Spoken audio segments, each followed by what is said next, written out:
Ano po ang ginagawa nyo sa loob ng plastic? Pocholo. Pocholo. Betsay, ba't nandyan ka sa ibabaw ng uniform? Ha? Pocholo. Talaga naman si Pocholo. Sumuot na dun. O, Betsay, o, sa'yo tong isa. O, Betsay. Sige, isa kayo ni Pocholo. Uy, Pocholo, ba't nandyan ka sa loob, Pocholo?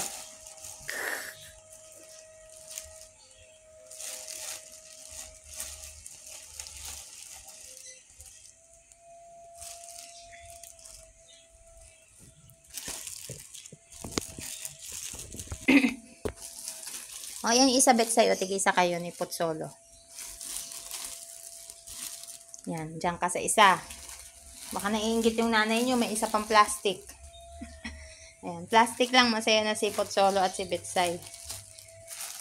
Ayan na, plinastic na po nila yung sarili nila. Ano pong gagawin natin sa mga naka-plastic na kuting? Ano kayang magandang gawin sa mga naka-plastic na kuting?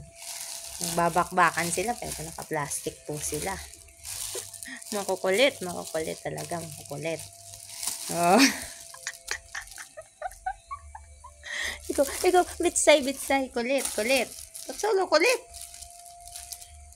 Kinagat ni Bitsay, naka-plastic.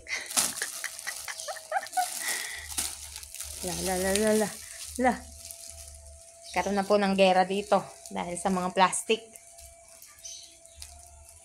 Pag nakakita po sila ng paper bag at ng plastic, hindi po nila napipigilan ang sarili nila. Ganito po ang nangyayari.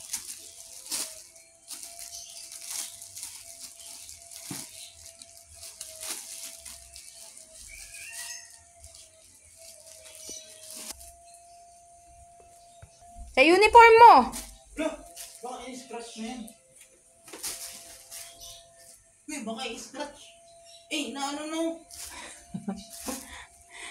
Sumot silang dalawa sa plastic. Tig-isang plastic sila kanina.